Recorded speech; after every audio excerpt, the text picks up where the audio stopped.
Shalom, ketemu lagi dengan saya dalam segmen Teduh with SS. Pada kesempatan ini kita akan berbicara satu tema yang berjudul Seperti Pencuri. Kita lihat satu ayat di dalam 1 Tesalonika pasal yang kelima, ayat yang kedua. Saya akan bacakan. Karena kamu sendiri tahu benar-benar bahwa hari Tuhan datang seperti pencuri pada malam. Bapak, Ibu, Saudaraku yang dikasihi oleh Tuhan, di bawah kolong langit ini tidak ada seorang pun yang tahu secara pasti kapan hari Tuhan datang atau Tuhan Yesus datang kali yang kedua. Kita sering mendengar berita di mana-mana, mulai dari zaman dahulu beberapa tahun yang lalu sampai hari ini. Sekali lagi kita sering mendengar berita yang mengatakan bahwa kedatangan Tuhan akan terjadi segera. Bahkan ada orang-orang yang mengatakan Tuhan akan datang tahun sekian, bulan sekian, hari, bahkan jamnya. Sehingga kita melihat banyak orang yang panik, dan bahkan ada juga orang yang rela menjual harta bendanya dan meninggalkan segala aktivitasnya, pekerjaan, kemudian berkumpul di satu tempat untuk menanti-nantikan hari Tuhan. Ini pernah terjadi.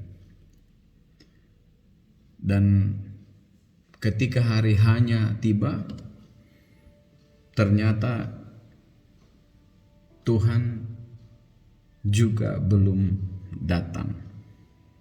Sehingga apa?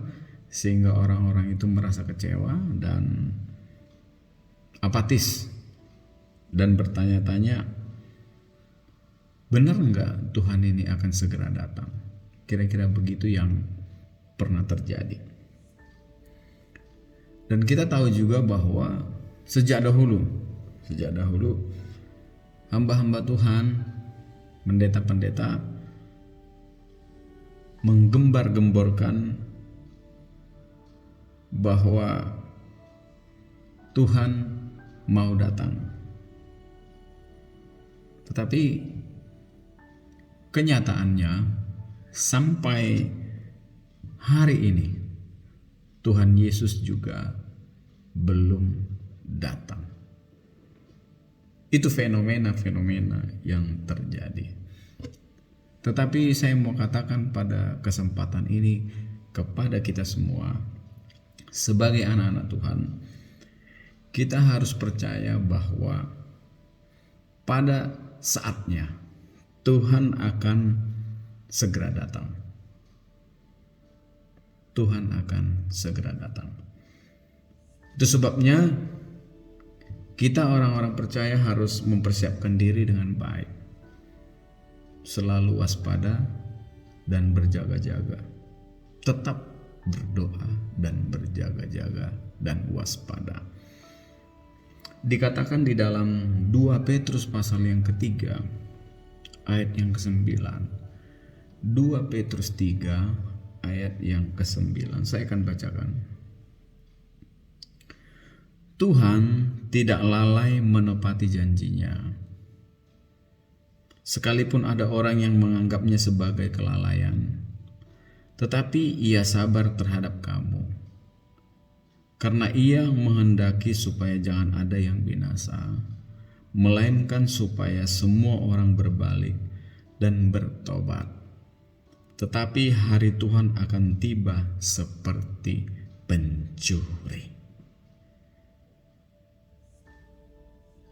Jadi janji Tuhan kepada kita orang-orang percaya bahwa Dia akan datang, percayalah, itu pasti akan ditepati. Dan kedatangannya dikatakan hari Tuhan akan tiba seperti pencuri.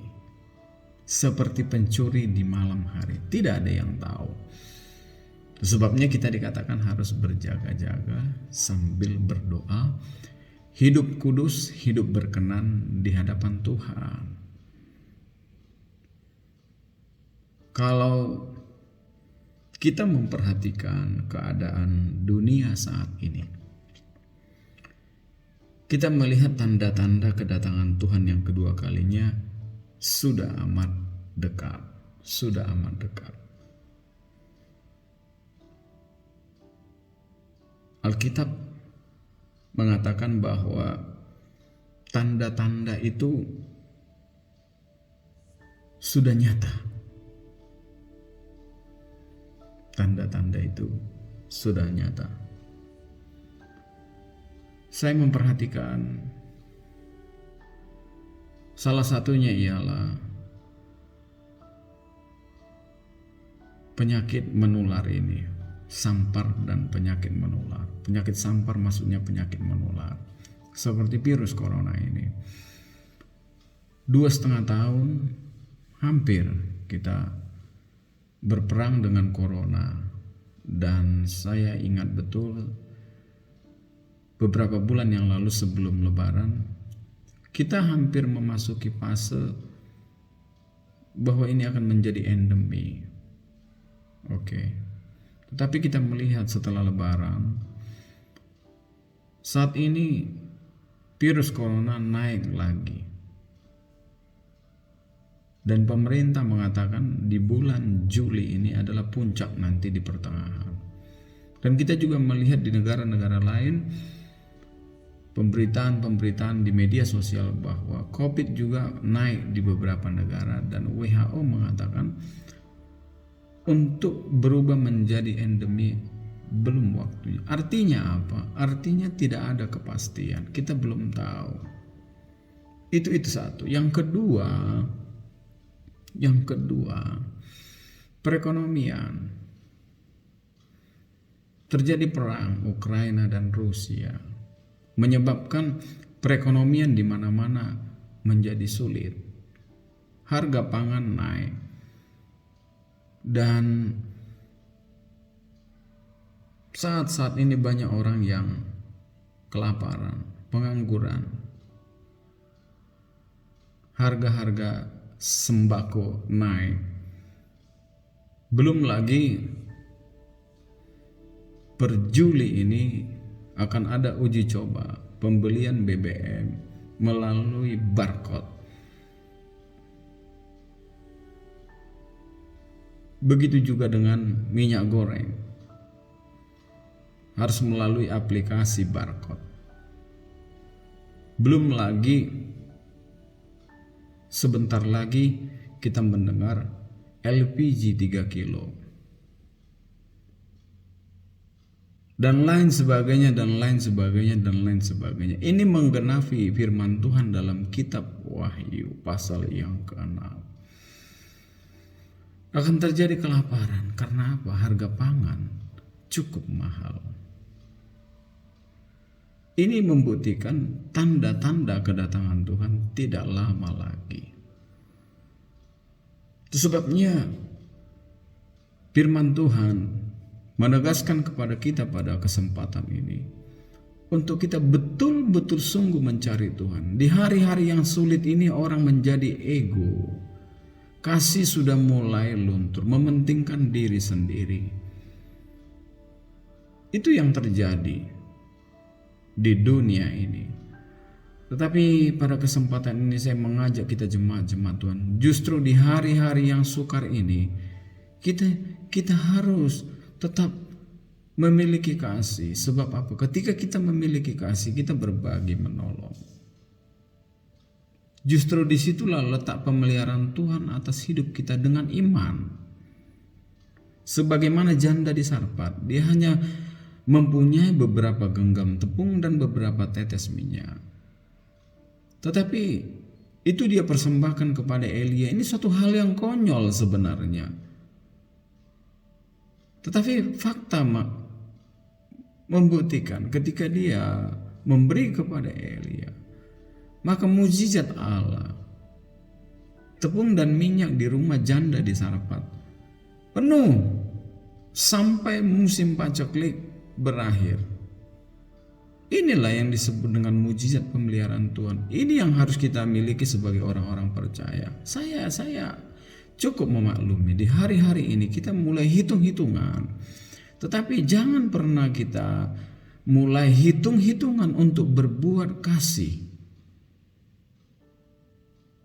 Sekali lagi, di sana sebenarnya letak berkat dan pemeliharaan Tuhan. Ini harus kita pahami. Jadi mari kita menjadi orang-orang Kristen yang faham firman Tuhan, senantiasa dekat kepada Tuhan, berjaga-jaga, berdoa di hari-hari terakhir ini.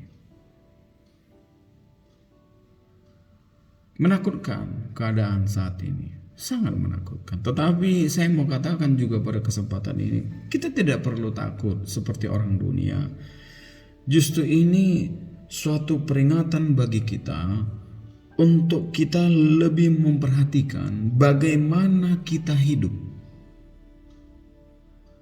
Keadaan seperti ini justru mengingatkan kita sekali lagi.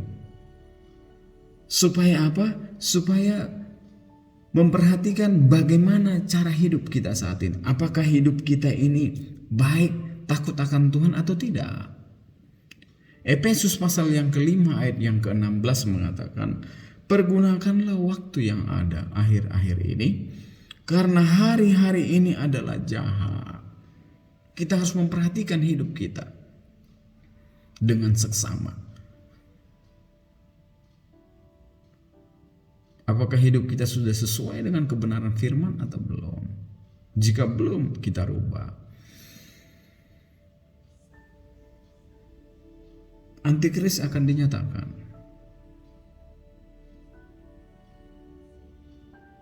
Tetapi percayalah, orang yang sungguh-sungguh taat setia, selalu memiliki kasih, ada pemeliharaan Tuhan yang sempurna. Kita akan disingkirkan ke satu tempat, di padang belantara, istilah Alkitab, tempat yang aman, dan menyongsong Tuhan di awan-awan yang permai ketika Dia datang kali yang kedua. Ini satu jaminan Tuhan. Mari kita terus semakin sungguh-sungguh giat di hari-hari ini menjelang kedatangan Tuhan kali yang kedua. Terima kasih. Tuhan Yesus memberkati kita semua. Amin.